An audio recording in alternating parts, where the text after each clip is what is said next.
Everyone, welcome to my YouTube channel.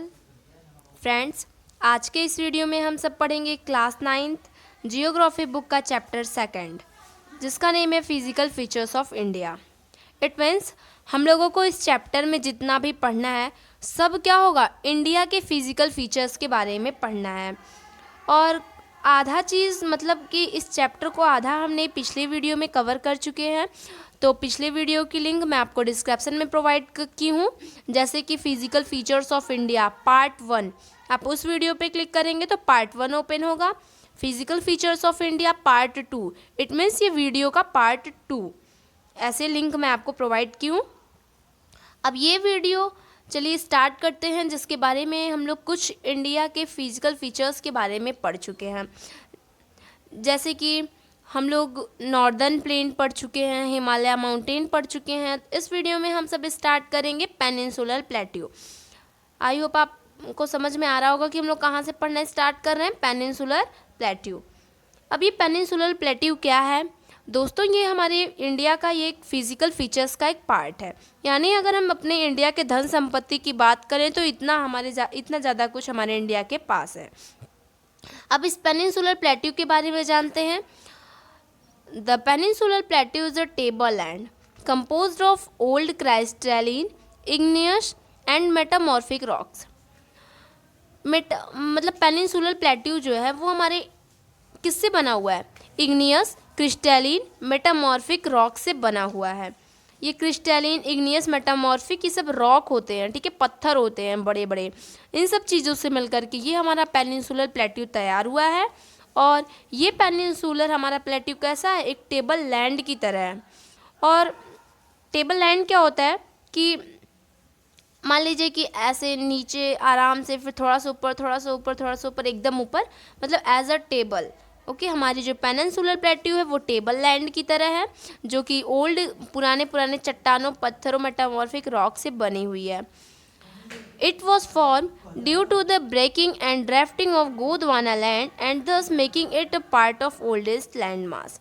क्या बोल रहा है कि जो पेनिनसुलर प्लेट्यू है वो गोंडवाना लैंड के टूटने पे ये ओल्डेस्ट लैंडमास का पार्ट बन गया था।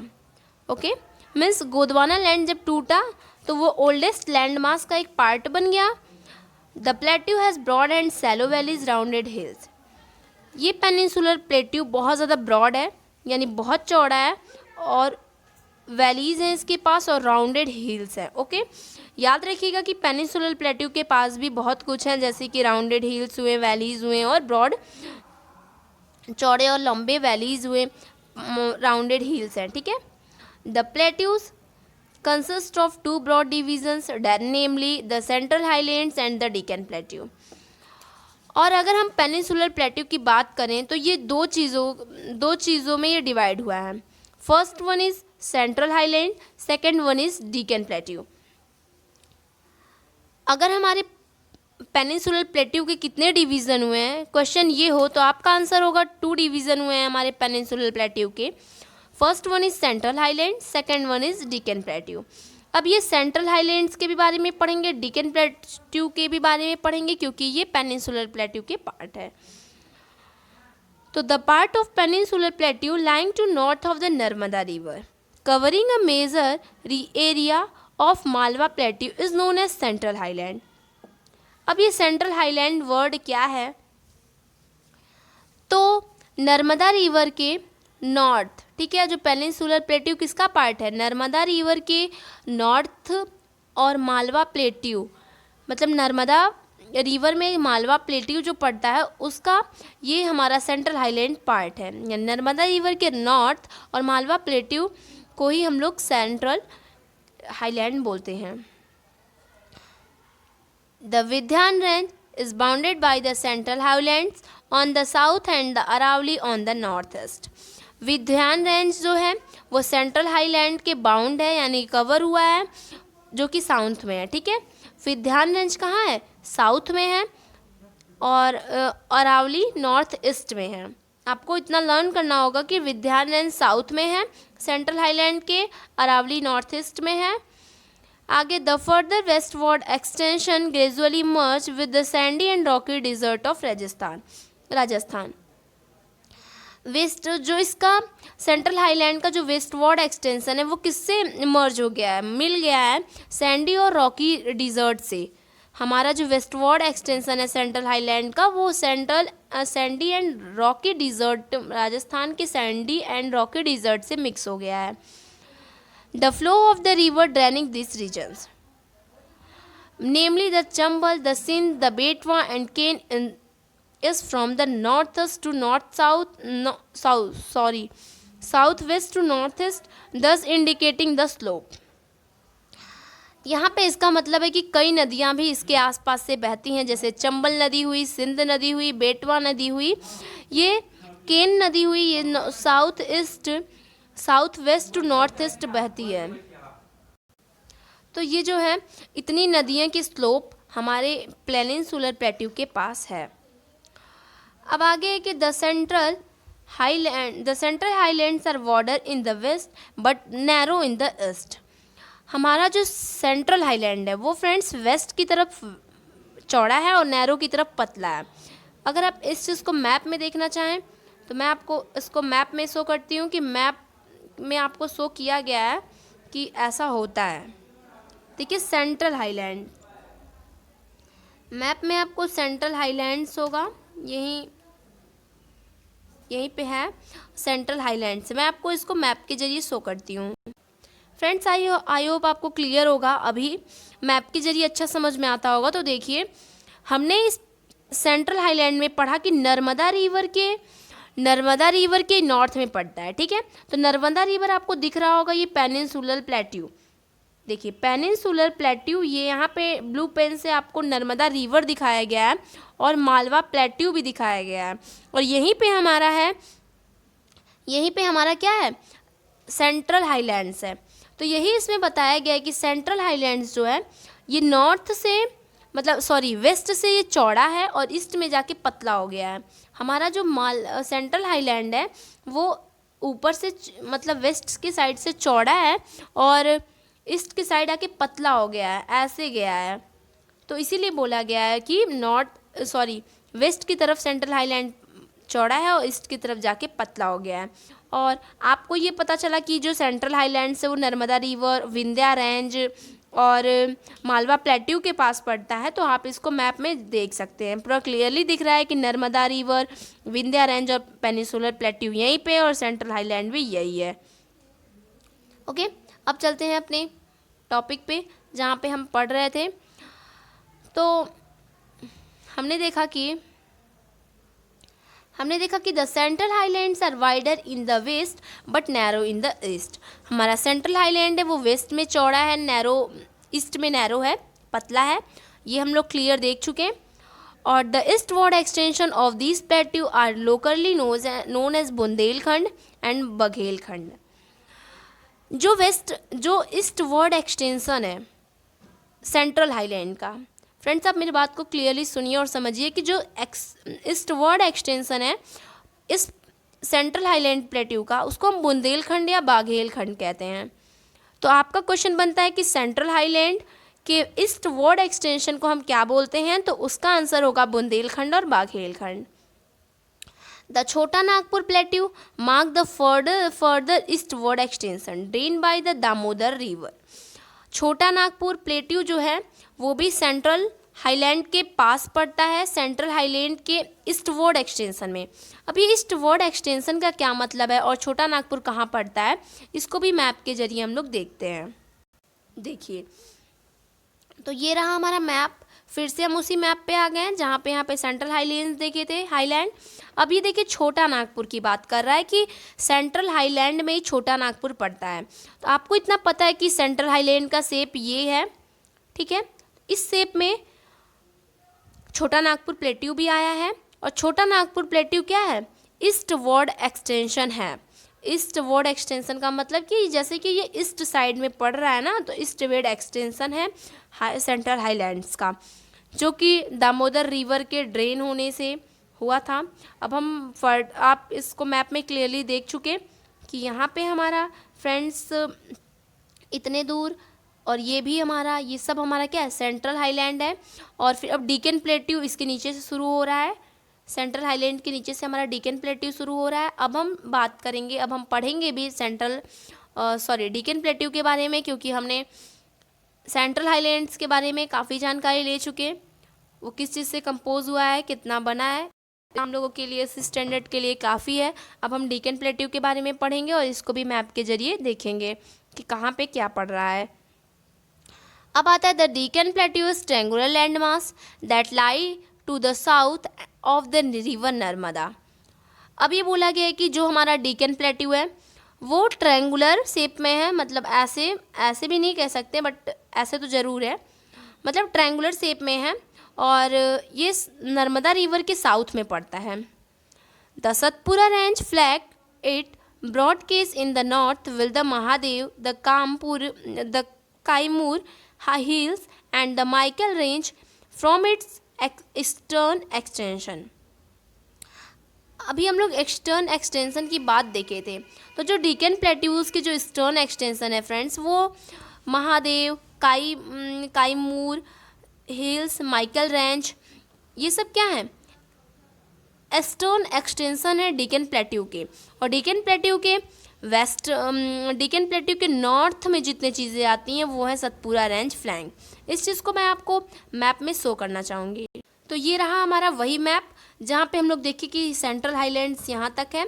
अब देखिए यहाँ पे डेक्कन प्लेट्यू की आपको हेडिंग दिख रही है, तो यहाँ से हमारा डेक्कन प्लेट्यू स्टार्ट होता है और हम लोग देखें कि सतपुरा रेंज भी पड़ता है यहाँ पे डेक्कन प्लेट्यू के अंदर, ये सब आता है। आप याद रखिए क्योंकि डेक्कन प्लेट्यू के अंदर सतपुरा रेंज आता है और काईमूर हिल्स, महादेव, माइकल रेंज, ये सब किसके अंदर आते हैं, डेक्कन प्लेट्यू के अंदर आते हैं। जैसे कि हम लोग सतपुरा रेंज यहाँ पे हो गया और ऐसे ही सब कुछ जितनी भी नदियों के नाम लिखे गए हैं और वैलीज़ के नाम ये सब लिखे गए हैं, रेंज के नाम लिखे गए हैं, वो डेक्कन प्लेट्यू के अंदर है। यहाँ से हमारा सेंट्रल हाईलैंड्स ख़त्म और यहाँ पे डेक्कन प्लेट्यू की हेडिंग आ गई है। ऐसा मैप में भी और ऐसा लिखा भी गया है। और है कि locate these hills and range in the physical map of India, और ये भी बताया गया कि इन सब हिल्स और रेंज को हमने फिजिकल मैप ऑफ इंडिया में शो किया है। तो यानी इस बुक में फिजिकल मैप ऑफ इंडिया बनाया गया है, उसमें सारे रेंज को दिखाया गया है, जो कि मैंने भी आपको ट्राई किया दिखाने का। ओके, आगे है कि the Deccan plateau is higher in the west and slope gently eastward. Deccan plateau की भी यही हाल है, जो कि वेस्ट में ज़्यादा ऊंचाई पे है और ईस्टवर्ड में थोड़ा पतला हो गया है।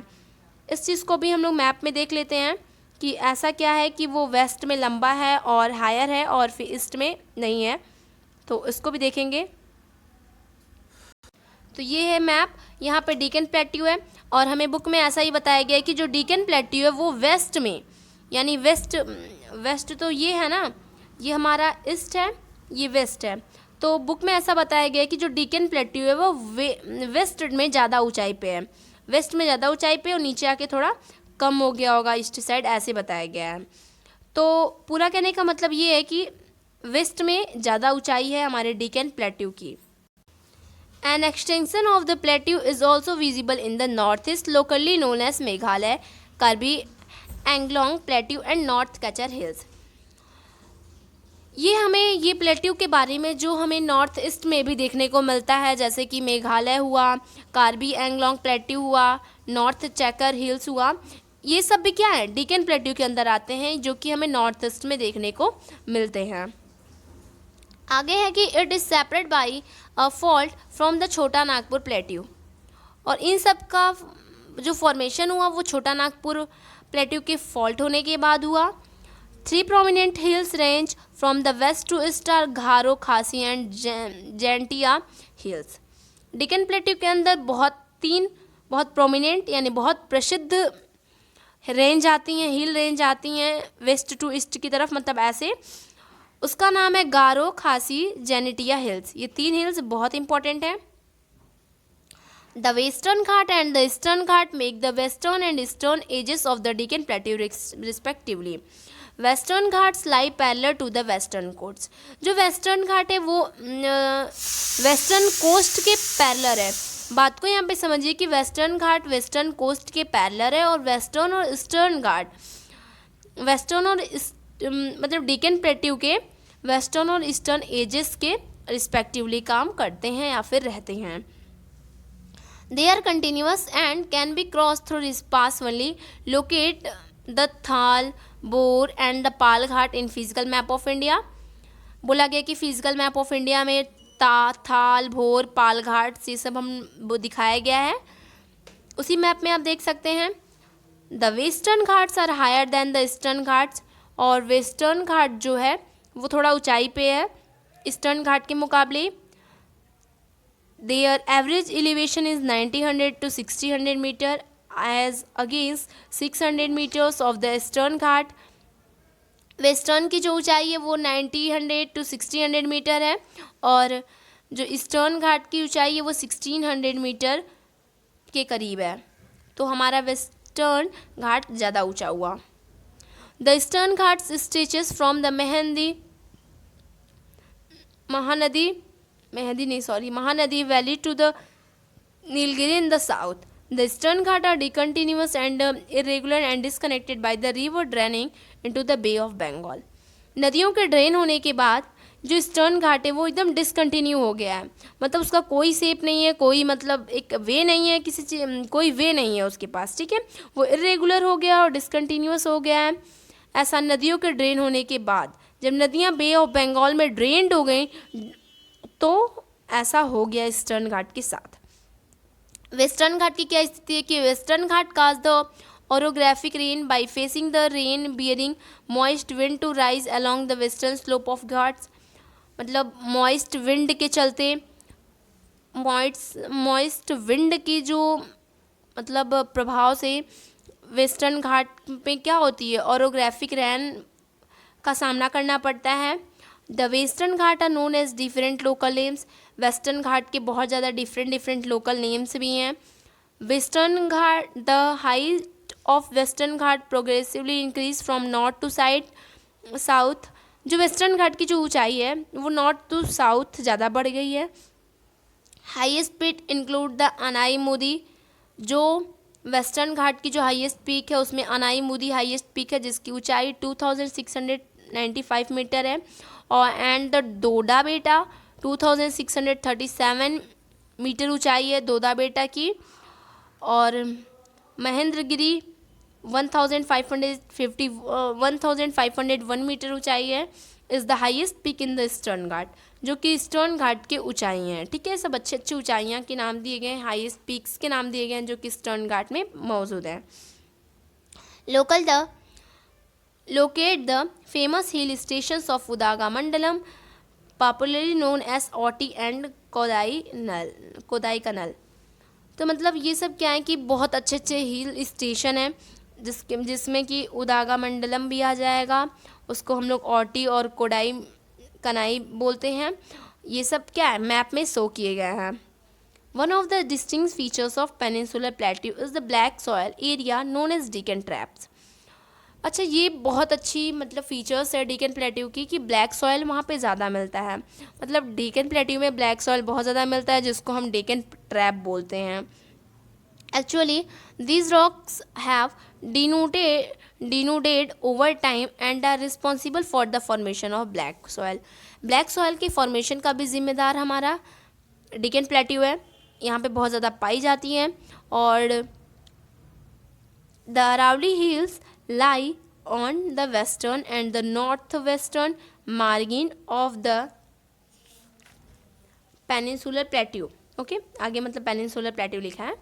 तो अरावली हिल्स जो है वो वेस्टर्न में होती है, और नॉर्थ ईस्टर्न मार्जिन के वेस्टर्न में हमारा अरावली पड़ता है। मतलब बहुत अच्छी अच्छी जानकारी इस बुक में हमें दे दी गई है अभी से। और they are highly eroded hills and are broken hills. इसको हम ब्रोकन हिल्स और बहुत इरोडेटेड हिल्स है, मतलब बहुत ज़्यादा बहाव के बाद ब्रोक होने के बाद ये बना है। They extend from Gujarat to Delhi in the south east north west directions. पूरा गुजरात से लेकर के दिल्ली तक ये पूरा फैला हुआ है, south west to north east के डायरेक्शन तक गया हुआ है। ओके, आई होप आपको पेनिनसुलर प्लेट्यू के बारे में फ्रेंड्स समझ में आया होगा। अगर आपको कोई प्रॉब्लम होती है, नहीं समझ में आता, तो आप मुझे कमेंट बॉक्स में बताइए, मैं आपको उसका सॉल्यूशन, आपके प्रॉब्लम का सॉल्यूशन ज़रूर प्रोवाइड करूँगी। और अब जो बचा है इंडिया डिज़र्ट, इंडिया डिज़र्ट एक टॉपिक बची है, और हमारा बचा है कोस्टल प्लेन, समुद्र के आसपास की हम लोग चीज़ें पढ़ेंगे, और आइलैंड बचे हुए हैं, आइलैंड्स बचे हुए हैं। बस मतलब ये टॉपिक, हमें 3 टॉपिक अभी और कवर करना बाकी है। First one is Indian desert, और second one is coastal plain, third one is island. इन तीनों के बारे में भी पढ़ेंगे। ये 3 भी ऐसी ऐसी फिज़िकल फीचर्स हैं इंडिया की जो कि हमें जानना ज़रूरी है। इंडिया के पास 6 फिज़िकल फीचर्स ही हैं। हम लोग मतलब चैप्टर के स्टार्ट में ही पता चल गया था हम लोगों को कि वो 6 फीचर्स क्या हैं। फ्रेंड्स, मैं इंड में भी बता रही हूँ कि हमारे इंडिया के 6 फीचर्स ही हैं, 6 फिज़िकल फीचर्स हैं, जो कि अभी आप पेनिनसुलर प्लेट्यू पढ़े हैं। आप उसके पहली वीडियो भी ज़रूर देखिए, क्योंकि आपको समझ में नहीं आएगा। इंडिया के हमारे 6 फिज़िकल फीचर्स हैं। फर्स्ट वन इज़ हिमालय है, थर्ड नॉर्दर्न प्लेन है, जिसके बारे में हम लोग पढ़ चुके हैं। पेनिनसुलर प्लेट्यू के बारे में आज हम लोग पढ़ लिए, और इंडिया डिज़र्ट, कोस्टल प्लेन और आइलैंड के बारे में हम लोग नेक्स्ट वीडियो में पढ़ेंगे। तो अब मिलते हैं नेक्स्ट वीडियो में, जिसमें हम प्रोवाइड करेंगे इंडिया डिज़र्ट और कोस्टल प्लेन और आइलैंड्स के बारे में। आई होप आपको वीडियो भी पसंद आई हो। तो मिलते हैं नेक्स्ट वीडियो में। Bye friends.